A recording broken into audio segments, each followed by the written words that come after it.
আসসালামু আলাইকুম রহমতুল্লাহ। এই হচ্ছে আমার শেডটা মুরগির, দেখতে পাচ্ছেন। এই পাশে ইট দেওয়া হয়েছিল না, পরে আমি তক্তা দিয়ে ভালো করে লাগাই দিছি। আর এই বেড়ার যে নেটগুলো সেটা 1 ইঞ্চি গ্যাপ দেওয়া হয়েছে, যাতে কোনো কিছু পাটা না ঢোকাই দিতে পারে। যেটা দেখতে চাইছিলেন, অনেকে জিজ্ঞেস করছিলেন যে ভাই আপনি যে ওইভাবে নেটটা দিছেন তাতে কোনো কিছু ঢুকতে পারবে কি না। না, কোনো কিছু ঢোকার কোনো চান্স নাই। প্লাস এদিকে যদি আমি ভালো করে দেখাই, এটা বেতি দিয়ে ভালো করে আটকাই দেওয়া হয়েছে যাতে নড়াচড়া না করতে পারে। প্লাস এটা এই যে আলাদা একটা নেট দিয়ে দেওয়া হয়েছে, এই যে এতটুকু উঁচা করে, মোটামুটি 3 থেকে 4 ফিট উচ্চতায় একটা নেট দিয়ে দেওয়া হয়েছে। এইভাবেই পোড়াটা দেওয়া হয়েছে। তো আর এই হচ্ছে এখান থেকে যেহেতু এইটুকুর মধ্যে যেহেতু মুরগি না, আমি ভিতরে যাব তখন দেখতে পারবেন। এটা হচ্ছে পর্দা ভালো করে লাগাইতে জানিও না। আমি এসব শেডে আগে মুরগি পালন করিনি, আবদ্ধ রুমে পালতাম, যে কারণে পর্দা লাগানোর কোনো অভিজ্ঞতা নাই। তো এটা লজ্জার কিছু নাই। এই যে ভিতরে বাচ্চাগুলা। আর এই পাশে যদি আমি দেখাই, এই পাশে এটা একটু এই যে এই সাইড দিয়ে একটু ফাঁকা ছিল, পরে আমি টাইট দিয়া ওই যে খুঁটির সাথে সুন্দর করে লাগাই দিছি।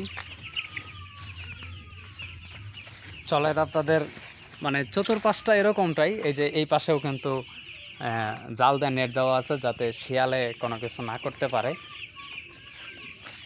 এরকমভাবে সেট আপ দেওয়া। এখন আমরা ওই পাশ দিয়ে, যে পাশ দিয়ে আপনাদের গেটটা দেখাইছিলাম, ওই পাশে এখন ভিতরে চলে যাব। চলেন ভিতরটা কেমন, এখনও কিছু কাজ বাকি আছে, তো আপনাদেরকে একটু দেখানোর চেষ্টা করি। পরিবেশটা কিন্তু অনেকটাই সুন্দর, দেখেন চতুর্দিক থেকে খোলামেলা, এমনকি অল টাইম বাতাস আসতে থাকে। এই তো আমি ভিতরে চলে আসছি এখন। যেটা আপনাদেরকে বলছিলাম যে ইট দিয়ে দেওয়া হয়েছে, তক্তা দিয়ে এই যে সুন্দর করে লাগাই দেওয়া হয়েছে। এই যে ফ্লোরটা, এখান দিয়ে এখনও বালি ফালানো আছে, ঢালাই দেওয়া হয় নাই। ঢালাইটা দিব আমি কিছুদিন পরে, এখন না। এই হচ্ছে আমার লম্বা সেই শেডটা, 1100 স্কোয়ার ফিটের। আস্তে আস্তে ভিতরের দিকে আগাচ্ছি। এই যে দুষ্টুগুলা প্লেন শেডের বেড়া টপকায় বাইরে চলে আসছে, ওই যে ঘোরাফেরা করতেছে, দেখেন সুন্দর বাবুগুলা। তো অবশ্যই মাশাল্লাহ বলবেন। তো এই যে প্লেন শেড দিয়ে বেড়া দেওয়া দিছি, যতটুকু জায়গা দরকার ওদের জন্য ততটা দিয়ে কিন্তু বেড়া দিয়ে দেওয়া হয়েছে। তো এদের বয়স আজকে 13 দিন হিসাবে একটু ছোটোই লাগতেছে। আমি যদি একটু ধরে দেখাই, ধরতে পারলে তো এদের পাজিগুলা,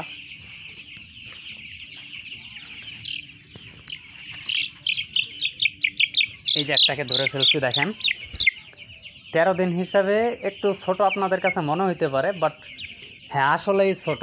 13 দিন হিসাবে বড় হয় নাই তেমন একটা। তার কারণ হচ্ছে এটা আমাদের নিজস্ব তৈরি করা একটা ফিড খাচ্ছে, তো যে কারণে ওজনটা আসতে একটু লেট হবে, ঠিক আছে, কিন্তু ওজন চলে আসবে। দেখেন সবগুলা বাচ্চা কিন্তু আলহামদুলিল্লাহ চঞ্চল এবং অ্যাক্টিভ আছে। এমনকি দেখেন ছোট বড় কিন্তু তেমন একটা দেখা যাচ্ছে না, প্রায় সবগুলা বাচ্চাই সেম সাইজের হয়েছে মাশাল্লাহ। আর লিটারগুলাতে যেটা দিছি আমি, সেটা হচ্ছে ধানের এই যে খোসা যেটা আছে, কাছ থেকে দেখানোর চেষ্টা করতেছি, এটা ব্যবহার করা হয়েছে। আর আমাদের নিজস্ব ফিডটা খাচ্ছে। এমনি সাইজে মানে বডি হিসাবে, বডির গঠন যদিও ছোট, কিন্তু ওজনে কিন্তু ভারী আছে, কারণ এদের মাংসগুলা অনেকটা টাইট, ঠিক আছে। মাংস টাইট থাকার কারণে কিন্তু আপনার ওজনটা ভারী। এমনি সাইজ ছোট দেখা গেলেও ওজনে মোটামুটি ভারী আছে। আর পানির সাথে যেটা চলতেছে সেটা হচ্ছে, এটার সাথে দুপুরের পানিতে ভাইটাল অ্যামাইনো দেওয়া হয়েছে, আর কিছু দেওয়া হয়নি। আর রাতের বেলা এডি চলবে, এই আর কি বর্তমান শেডের অবস্থা। অল্প কিছু বাচ্চা উঠাইছি, বাকিটা কাজ শুরু হইলে আমাদের আরেকটু যদি আমি দেখাই ঘুরা, এই যে এখানে কিন্তু এই পর্যন্ত ঢালাই আছে, এই পর্যন্ত আমি এই মুহূর্তে মুরগিগুলো উঠাইতে পারবো। দেখেন ওই পাশে কিন্তু অনেকটা জায়গা ফাঁকা আছে, যতটুক পাকা করা হয়েছে এর মধ্যেই 500 ফিল আপ করে দেওয়া যাবে, কোনো সমস্যা নাই। 1200 ব্রয়লার ইজিলি পালা যাবে যদি 2.5 কেজি ওজন পর্যন্ত করা যায় তাহলে। আর এই পাশে এই কর্নারটা যদি এই যে গেটের পাশে যেটা, এই গেটের পাশে আমি অল্প কিছু জায়গা নিয়ে এখানে টাইগারের প্যারেন্টস স্টক রেডি করতে চাচ্ছি। তো অতি শীঘ্রই ওইটারও কাজ শুরু হয়ে যাবে। আর ফাউমিনিয়া কাজ করার চিন্তা ভাবনা আছে, বাকি আল্লাহ পাক ভালো জানেন আমি পারবো কি না। এই যে বাচ্চা বাইরে যাস না, আল্লাহ গো বাইরে গেছে। তো দোয়া করবেন। অল্প কিছু লেয়ারও ওঠানোর চিন্তা ভাবনা আছে, যেহেতু বিশাল একটা সেট, এটা তো ফালা রাখার মতো না। তো ব্রয়লার সামনে বাড়াবো আরও। তো এই আর কি, এই কাজ বাকি আছে, এই পাশেরটা পুরাটাই কাজ বাকি আছে, অনেক কাজ বাকি এখনও। আমার খামারে কিন্তু অল টাইম একটা লাল লাইট জ্বালানো থাকে, যেটা ওরা ব্রুডারে থাইকা থাইকা অভ্যস্ত হয়েছিল আর কি।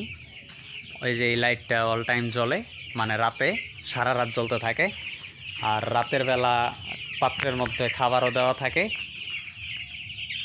ওই যে ওরা দেখেন খাচ্ছে কি সুন্দর করে, একটু আগে দিয়েছিলাম এই জন্য এখন অল্প করে খাচ্ছে। তো এই তো ছিল আমার শেডের একটা ফুল রিভিউ। অবশ্যই মাশাল্লাহ বলবেন আর আমাদের জন্য দোয়া করবেন, আমরা যেন অনেক দূর আগায় যেতে পারি। আর সিদ্দিক ফিডের সাথে থাকার জন্য ধন্যবাদ, অনেকেই সাথে ছিলেন। সিদ্দিক ফিড খাইতেছে, রেজাল্ট অবশ্যই আসবে ইনশাল্লাহ, চিন্তা নাই। তবে একটু সময়ের দরকার, 7-8 দিন লেট হবে, আমি আগেই বলে দিছি।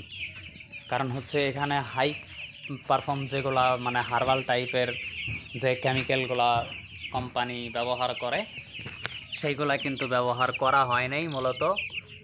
তো যে কারণে একটু ওজনটা দেরিতে আসবে। তো যাই হোক, এই ছিল আমাদের শেডের ভিডিও এবং বাচ্চাগুলার ভিডিও।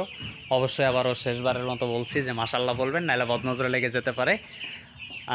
এতক্ষণ ক্যামেরার ব্যাকগ্রাউন্ড থেকে কথা বলছিলাম মুরগি ফার্ম অ্যান্ড হ্যাচারি থেকে আমি মোহাম্মদ আশরাফুল আলম, আপনাদের অত্যন্ত কাছের এবং প্রিয় মানুষ, আপনারাও আমার আপন মানুষ। তো সকলের খামারের জন্য দোয়া রইল।